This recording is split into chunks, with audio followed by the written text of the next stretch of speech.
We are underway at Spa. Good reaction time for Freddie Rasmussen. He is ahead of Danny Berezne, who now begins the attempt to avoid the front wing of Marcel Kiefer and then try and hammer into the Red Bull's advantage further up the road, side by side with Tanitsa alongside Kiefer as they go into Eau Rouge, and that is so very close. He's going to get ahead. Super bravery from David Tanitsa. Up to third. We go on board with the Ferrari, and look at the tow he's getting. Berezne versus Freddie Rasmussen. Is Rasmussen going to have the momentum? I think he is going to have enough to hang on. And the Alfa Romeo tries, but did not have the propulsion that he needed. Rasmussen holds the lead as they plunge back down the hill. Talk about bravery from David Tanitsa. That was absolutely phenomenal from Kiefer, but Kiefer sticks on the inside. Tanitsa goes wide. Barged his way through, didn't he? Marcel Kiefer and Tanitsa then, after that magnificent move, it's not good enough to hang on to third place. A battle for the lead. The Alfa Romeo versus the Red Bull, and what a run for Danny Berezne, who easily takes P1. Getting very close indeed, Freddie Rasmussen. And he's brought his teammate along as well, who comes out in second place. It's just about Danny Berezne, but he was coming under huge pressure there as he makes use of all of his power deployment. Rasmussen back to P1. So you've got Rasmussen, Weigang, Huis, Presneda, Donoso all coming into the pits now to chuck on the medium compounded tyres. So as you say, Alex, yeah, just trying to get a little bit of a gap, a little bit of a buffer to make sure that, well, with the undercut as well, he could easily come out over a second ahead of this pairing that we're seeing. Marcel Kiefer, is he now going to strike with all of his deployment? And remember, this really could be the end of Berezne's chances if he can't keep him behind. But with that deployment, with the momentum, with the power, and now with the lead, Marcel Kiefer not only takes the lead of the race on lap number 6, but he dents the response lap from Danny Berezne, and it's advantage Red Bull in this one. Marcel Kiefer coming in at the same time as Berezne, at the same time as Tanitsa and Longuet and Brendan Lee as well. It is time for the flurry of stops. And there's a 3-second time penalty for Alvaro Carreton for speeding in the pit lane. Meanwhile, Freddie Rasmussen in a great position. He's taken the lead on track, and he surely will reassume the lead of the drivers who have come in and made their stop. Indeed, he will. He's had a flyer of the middle sector as well, so I think he's cleared them by a while. There he is, Freddie Rasmussen maintains track position. Pit stop went to plan for Marcel Kiefer, out ahead of Danny Berezne.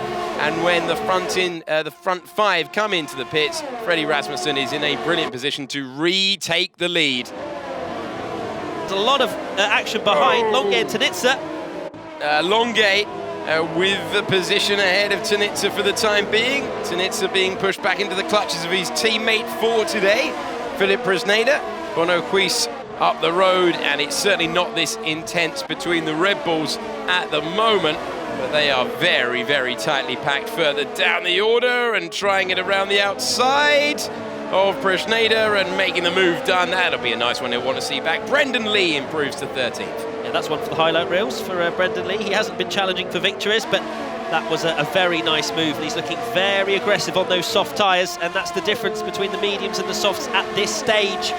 And Brendan Lee now going for the other Ferrari driver around the outside. Oh, hang on, everyone. Yeah, he's made the move. That is super stuff. I know he's got the tyre advantage, but that is a race ender if it goes wrong. High compound advantage right now for Nicolas Longuet on the soft tyres, having made the stop. Simon Weigang ahead, and he's got the momentum right now. We're in this DRS train, but look at the speed the Renault's got. Nicolas Longuet out of the slipstream. We're expecting him to pull alongside. He'll have to do it in the braking zone if he's able to do so. He's going to risk one now against the Haas, and that is a committed move to take 4th. Look at the speed that Brendan Lee's got. He's not going to do it again, is he? He's thinking about it. He's gone around the outside. He's going to consider the inside this time. He's got so much confidence at this stage of the race. Is he last of the late breakers? He is, you know, and he's taken 5th. On to the Kemmel Straight we go. And Kiefer closed the DRS. Very close indeed. He closed his DRS, he could have got past. Staying in the wheel tracks, knows that he owes his Austrian win to his teammate doing the defense. Today he is playing the team role, and they have a great command of things at Red Bull. because it takes a lot for your drivers to trust each other like that. Kiefer will note that he might have been slightly vulnerable to Danny Berezne earlier in the race, and as a result getting close but not trying to make the move on Freddie Rasmussen. It's not a great day for Jarno Opmeer in the championship, but it's another exemplary performance of team tactics from Red Bull. They allowed Rasmussen to stay with Kiefer so that Kiefer could defend his second place. And when Kiefer had the run on Rasmussen late on, he was able to defend. Will it be a 1-2 though? Because Freddie Rasmussen looks like he's going to get to the flag first. But here's the run for Danny Berezne, who's been patient. And at the final chicane, he's got the inside line. Will Kiefer relent? No, he won't. They're barging wheels. Oh, he's going to get there. Freddie Rasmussen brilliantly wins in Belgium. And Danny Berezne with a late move to take second place out of nowhere. It's not a 1-2 for Red Bull. It's a 1-3. Berezne's late show to get second place, and Kiefer will finish third. What a surprise that was. What a move. I was actually just telling production my driver of the day before that happened, and my Aramco driver of the day does go to Danny Berezne. What an unbelievable move at the last bus stop chicane. That was aggressive, that was confident.